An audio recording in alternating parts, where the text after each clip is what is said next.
बहुत समय पहले की बात है। किसी गांव में कंचन अपनी बहन काव्या के साथ रहती थी। उनकी माँ कौशल्या जंगल से लकड़ी काटकर उसे शहर में ले जाकर बेचा करती थी। उनके घर का गुजारा इसी से होता था। कौशल्या ने अकेले ही लकड़ियां बेचकर अपनी दोनों बेटियों का पालन पोषण किया था। एक दिन तभी उनकी माँ उनसे बोली, अरे बेटा, मैं जंगल लकड़ियां लेने जा रही हूँ, शाम तक आऊंगी। दोनों बहनें मिलकर एक दूसरे का ख्याल रखना। अरे माँ, खाना बन गया है, आप ना खाना खाकर ही जाना। रुकिए, मैं ना जल्दी से लेकर आती हूँ। कौशल्या खाना खाने के बाद जंगल की ओर निकल जाती है। वहीं दूसरी ओर कंचन और काव्या अपने घर का सारा काम खत्म करके फूल बेचने के लिए निकल जाती हैं। फूल ले लो, सुंदर सुंदर फूल ले लो। अरे काकी, आप तो मंदिर जा रही हैं ना? बिना फूलों के भला भगवान की पूजा कैसे करेंगी? ये लीजिए, फूल लेकर जाइए, लीजिए। अरे नहीं मेरी बच्ची, मैं तुमसे ये फूल नहीं खरीद सकती क्योंकि मेरे पास अभी पैसे नहीं हैं। अरे काकी, तो क्या हो गया? आपके पास अभी पैसे नहीं हैं तो कोई बात नहीं, आप मुझसे ये फूल लेकर जाइए और देखिएगा भगवान आपकी सारी मनोकामनाएं जरूर पूरा करेंगे। अरे जुग जुग जियो मेरी बच्ची, सदा खुश रहो। काकी खुशी खुशी फूल लेकर मंदिर की ओर चली जाती हैं। कंचन की बात सुनकर काव्या बहुत ज्यादा गुस्सा हो जाती है। कंचन दरअसल बहुत विनम्र स्वभाव की थी। वो हर किसी की मदद किया करती थी। वहीं दूसरी ओर काव्या दया भाव से बहुत ही ज्यादा चिढ़ा करती थी। इधर तभी कौशल्या जंगल से लकड़ी काटकर घर की ओर जा रही होती है। तभी एक जख्मी हिरन उसकी तरफ भागता हुआ आता है और वो वहीं पर गिरकर बेहोश हो जाता है। हिरन को देखकर कौशल्या कहती है, अरे ये हिरन तो बहुत ही ज्यादा जख्मी लगता है। किसी ने बहुत बेरहमी से लगता है इसका शिकार कर दिया है, तभी ये घायल हो गया है। कौशल्या इसके बाद उस हिरन के जख्मों पर कपड़ा बांध देती है और उसे अपने साथ घर ले आती है। हिरन को देखकर तभी काव्या बोलती है, ओहो माँ, आप भला इसे अपने साथ क्यों लेकर आई हैं? अरे माँ, इस हिरन को तो बहुत ज्यादा चोट लग गई है और देखिए ना, इसका कितना ज्यादा खून भी बह गया है। अब रुकिए, मैं ना जल्दी से लेप लेकर आती हूँ और इसके जख्मों पर लगाती हूँ, उससे ना इसके जख्म जल्दी से भर जाएंगे। और काव्या, तू खड़ी खड़ी देख क्या रही है? जल्दी से हिरन के लिए जरा पानी तो लेकर आ। मैं कोई पानी वानी नहीं लाने वाली, तुझे हिरन की मदद करनी है ना, तो तू खुद से ही लेकर आ। इसके बाद कंचन खुद ही पानी लेकर आती है और उस हिरन की मरहम पट्टी करती है। कंचन उस हिरन की बहुत देखभाल करती है। वहीं दूसरी ओर काव्या बहुत ही ज्यादा घमंडी और कामचोर होती है। वो कंचन के किसी भी काम में उसका हाथ जरा सा भी नहीं बटाती है। देखते ही देखते अब कुछ ही दिनों में अच्छी देखभाल के बाद हिरन बिल्कुल ठीक हो जाता है। अगले दिन तभी जब कंचन नहाकर बाहर आती है तो वो देखती है कि उसके सर के सारे बाल गायब हो गए थे। यह देखकर कंचन बहुत ज्यादा डर जाती है और वो जोर जोर से रोने लगती है। तभी वहाँ पर काव्या आ जाती है और उससे कहती है, ओहो कंचन, क्या हो गया? तुम इतनी जोर जोर से रो क्यों रही हो? अरे ये क्या कंचन, तेरे सर के सारे बाल तो गायब हो गए। ओह, मैं तो तुझे बताना ही भूल गई थी कि वो शैम्पू की बोतल में जो दवाई रखी है ना, कहीं तुमने वो तो अपने बालों में नहीं लगा लिया ना? हे भगवान, अब क्या होगा तेरा? देख काव्या, आज तेरी वजह से मेरे सर के सारे बाल टूट गए और तेरी इस लापरवाही ने मुझे जिंदगी भर के लिए गंजी बना दिया।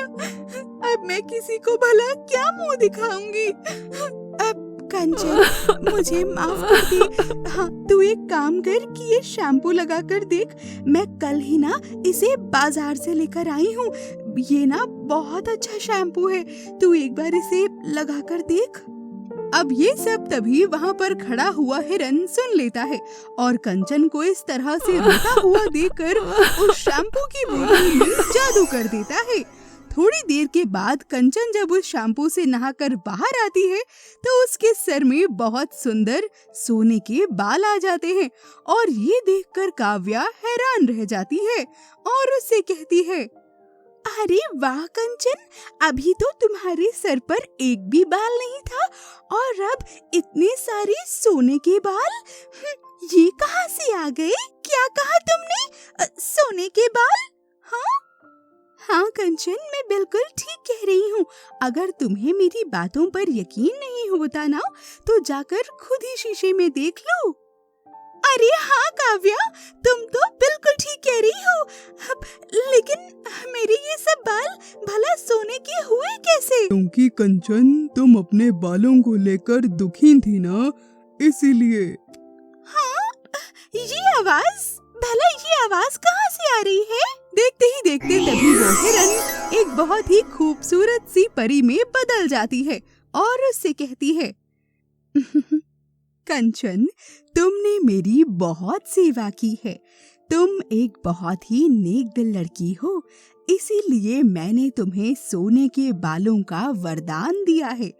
कंचन, अब तुम्हें किसी भी तरह की कोई परेशानी उठाने की जरूरत नहीं है। तुम्हारे बाल सोने के हैं। तुम अपने बालों को बेचकर अपनी जरूरतों का सारा सामान आसानी से खरीद सकती हो और बहुत अच्छे से अपनी जिंदगी भी जी सकती हो। काश मेरे भी बाल कंचन की तरह हो पाते। अपनी बहन को यूं उदास देखकर तभी कंचन कहती है, अब परी जी, आपका बहुत बहुत धन्यवाद, लेकिन मैं ना आपसे एक बात कहना चाहती हूँ। आपने जो वरदान मुझे दिया है वो वरदान आप मेरी बहन काव्या को भी दे दीजिए। ठीक है, अगर तुम ऐसा ही चाहती हो तो ऐसा ही होगा। काव्या के बाल भी सोने के हो जाएंगे। काव्या, तुम भी जाकर उस शैम्पू से अपने बालों को धो लेना, लेकिन ध्यान रहे अगर तुम दोनों में से किसी ने भी किसी गरीब इंसान का दिल दुखाया तो ये सोने के बाल ना हमेशा के लिए तुम्हारे सिर से गायब हो जाएंगे। ऐसा बोलकर अब वो परी वहाँ से गायब हो जाती है। उसके बाद काव्या भी उस शैम्पू का इस्तेमाल करती है और उसके बाल भी सोने के हो जाते हैं। देखो कंचन, मेरे बाल भी सोने के हो गए हैं और कितने अच्छे लग रहे हैं ना। मेरे बाल तो तुम्हारे बालों से भी ज्यादा सुंदर लग रहे हैं, है ना? काव्या, तुम्हारे बाल तो वाकई बहुत अच्छे लग रहे हैं, लेकिन परी की बात हमेशा याद रखना, अगर तुमने किसी भी गरीब का दिल दुखाया तो तुम्हारे बाल गायब हो जाएंगे। ओफो कंचन, तुम भला अपने आप को समझती क्या हो? मुझे भी अच्छे और बुरे की बहुत समझ है। तुम ही दुनिया की इकलौती सबसे महान लड़की नहीं हो। ऐसा बोलकर काव्या वहाँ से चली जाती है। बाहर हर कोई काव्या के बालों की बहुत तारीफ करता है और उसके बाल देखकर बहुत लोग हैरान भी हो जाते हैं। वहीं दूसरी ओर कंचन अपनी माँ के पास आकर उस हिरन वाली परी के बारे में सब कुछ बता देती है। तभी कौशल्या कंचन से कहती है, अरे बेटी, हमारे घर का राशन ना खत्म हो गया है और मेरी कई दिनों से लकड़ियां भी नहीं बिक रही हैं। तभी कंचन इतना सुनकर अपने बालों में से कुछ बाल तोड़कर अपनी माँ को दे देती है और उनसे कहती है, ये लीजिए माँ, ये बाल बेचकर आप घर का सारा सामान ले आइए और अब से आपको किसी भी बात की ना कोई चिंता करने की जरूरत नहीं है और ना ही अब आपको लकड़ियाँ काटने के लिए जंगल में जाना पड़ेगा। अब आप बस घर पर रहकर अच्छे से आराम कीजिए। कंचन की माँ इसके बाद सोने के बाल बेचकर घर का सारा सामान ले आती हैं और साथ ही साथ वो गरीबों की मदद भी करती हैं। वहीं दूसरी ओर काव्या किसी की भी कोई मदद नहीं करती है, बल्कि वो अपने बालों को बेचकर अपने लिए नए नए कपड़े और मेकअप का सामान खरीदने में लग जाती है। और ऐसे ही देखते कुछ दिन बीत जाते हैं।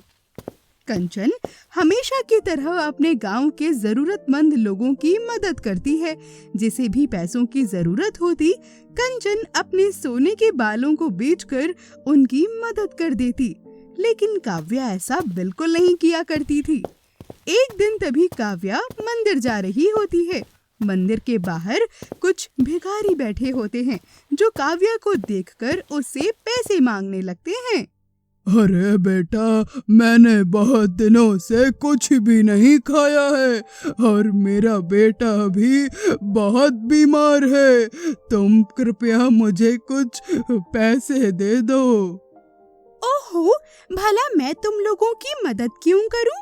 और फिर मैं अपनी बहन की तरह बेवकूफ नहीं हूँ जो तुम गरीबों की मदद करती फिरूं।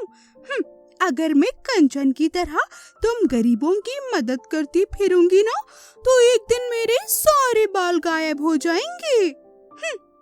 इस तरह से भिखारी को अपशब्द बोलकर काव्या वहां से चली जाती है। इस तरह से गरीब का दिल दुखाने की वजह से उसके सिर के सारे बाल गायब हो जाते हैं। और तभी वहां पर कंचन आती है और अपनी बहन को देखकर हैरानी से कहती है, अरे ये क्या काव्या, तुमने अपने सर के सारे बाल कटवा दिए क्या? हाँ, ये क्या कह रही हो तुम? अरे ये मेरे बालों को क्या हुआ? मेरे सर के सारे बाल कहाँ गायब हो गए? जब काव्या को अपने बालों के गायब होने का पता चलता है, तो वो समझ जाती है कि ये सब उसके बुरे व्यवहार की वजह से ही हुआ है। काव्या को अपनी गलती का बहुत ही ज्यादा पछतावा होता है और वो हमेशा के लिए टकली बनकर रह जाती है। वहीं कंचन अपनी दयालुता की वजह से खुशी खुशी अपनी जिंदगी जी रही होती है। तो दोस्तों, ये थी सोने के बालों वाली बहनों की कहानी। इस कहानी से हमें यह सीख मिलती है कि कंचन के विनम्र स्वभाव की वजह से कैसे उसने अपने सोने के बालों से खुद की ही नहीं बल्कि औरों की भी मदद करी। इसीलिए हमें सदैव दूसरों की मदद करनी चाहिए और उनका दिल कभी नहीं दुखाना चाहिए।